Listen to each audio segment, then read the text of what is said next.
Sejam muito bem-vindos para mais um SantaCast. Hoje trouxemos alguns convidados especiais para falar sobre Jesse Owens e as Olimpíadas de 1936. Primeiramente, vou apresentar o nosso historiador Rian de Souza. Agora vou falar sobre a nossa atleta convidada, Joyce Valentina. E por último, mas não menos importante, nosso especialista em geopolítica, Eduardo Borelli. Eu sou a Júlia Alves e você está mais que convidado para o podcast de hoje.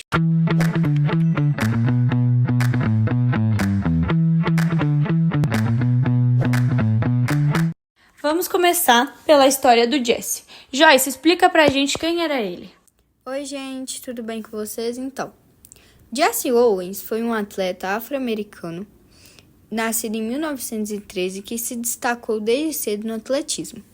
Apesar de enfrentar discriminação racial nos Estados Unidos, que persistiu ao longo da sua vida, ele teve uma carreira brilhante.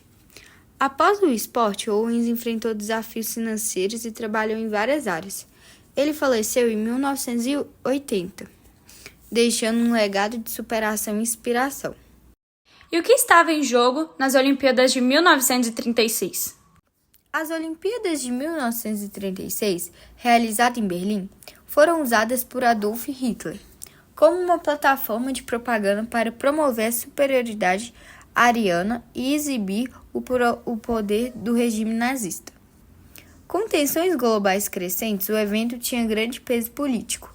Contudo, a vitória de atletas como Jesse Owens, um afro-americano que conquistou 4 medalhas de ouro, desafiou a narrativa racista de Hitler, tornando os Jogos um símbolo de resistência contra o autoritarismo e o racismo, à medida que o mundo se aproximava da Segunda Guerra Mundial.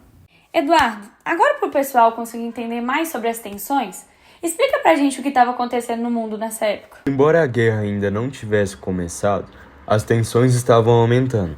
A Alemanha já havia começado a remilitarizar o país, desafiando o Tratado de Versalhes, que havia imposto severas restrições após a Primeira Guerra Mundial. Muitos países estavam preocupados com a crescente agressão da Alemanha, assim como as ações expansionistas de outros regimes autoritários, como a Itália fascista e o Japão imperial. Nos Estados Unidos, a segregação racial era uma realidade, especialmente no Sul.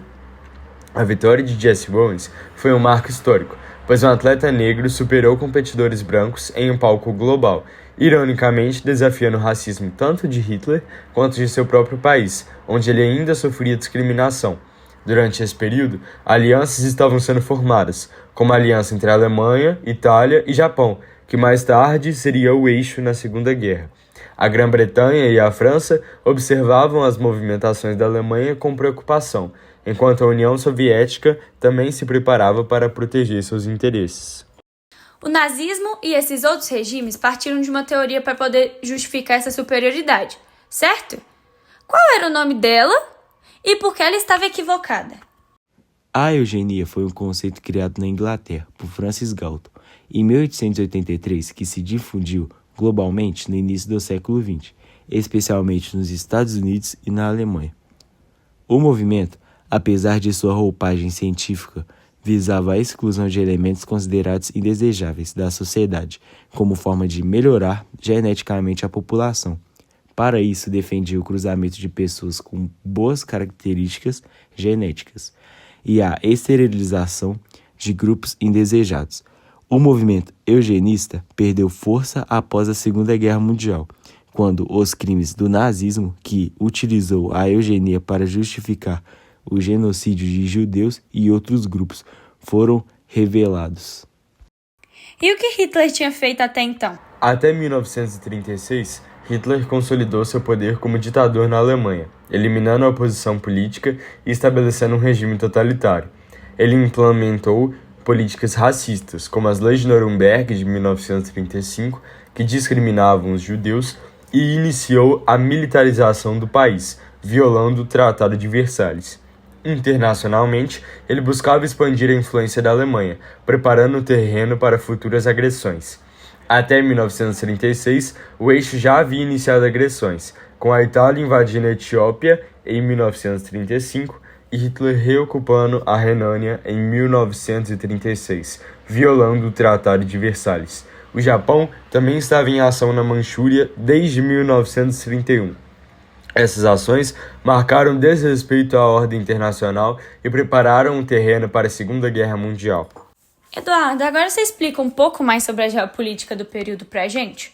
A geopolítica entre as Olimpíadas de 1936 e o início da Segunda Guerra Mundial em 1939 foi marcada por tensões crescentes e agressões territoriais. Regimes totalitários como o nazismo na Alemanha, o fascismo na Itália e o militarismo no Japão buscavam expandir seu poder, desafiando a ordem internacional.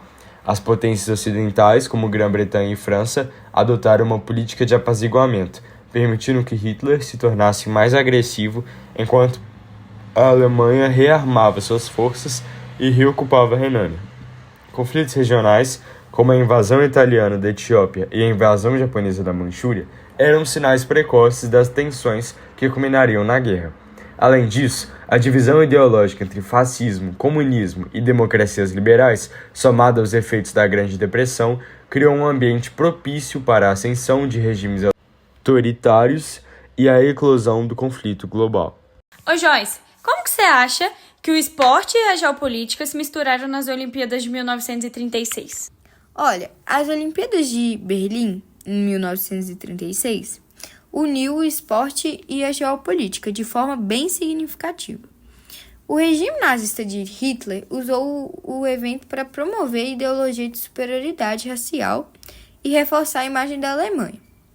Jesse Owens, um atleta afro-americano que conquistou 4 medalhas de ouro, desafiou uma narrativa racista, provando que a excelência atlética transcende raças. Sua vitória expôs as contradições da propaganda nazista e teve um impacto global, levando questões sobre racismo e igualdade. Assim, as Olimpíadas tornaram-se um campo de batalha simbólico na luta contra ideologias totalitárias em um contexto político tenso. O que haverá de conhecer dali em diante? Após as Olimpíadas de 1936, a Alemanha nazista continuou sua agressão, anexando a Áustria em 1938 e invadindo a Polônia em 1939, o que deu início à Segunda Guerra Mundial. A ideologia racista do regime se intensificou, levando ao Holocausto, que resultou na perseguição e exterminação de milhões. A vitória de Jesse Owens teve um impacto duradouro nos Estados Unidos, inspirando a luta pelos direitos civis e destacando a relação entre esporte e política. Assim, enquanto as Olimpíadas foram um movimento de celebração, o contexto geopolítico levou a consequências devastadoras, que moldaram o mundo nas décadas seguintes. Mas que ensinamentos podemos tirar disso tudo? As lições das Olimpíadas de 1936 destacam o poder do esporte como ferramenta de propaganda e sua capacidade de unir ou dividir nações. A vitória de Jesse Owens simboliza a resistência ao racismo e a importância da luta pela igualdade. O apaziguamento das potências ocidentais mostrou que concessões podem encorajar agressões, enquanto a interconexão global revela que decisões locais têm repercussões significativas. As ideologias de fascismo, comunismo e democracia moldaram a política global, ressaltando a necessidade de vigilância nas democracias para proteger os direitos civis e evitar a ascensão de regimes totalitários. Essas lições continuam relevantes para o presente e o futuro. Gente, queria agradecer muito. Ouvir o que vocês têm a dizer foi sensacional. Realmente o esporte reflete o mundo e o mundo reflete o esporte mais do que imaginamos. Sempre bom aprender com vocês. De verdade, muito obrigada. Nós que agradecemos. Um salve para os nossos amigos Marcelo e Claudinho.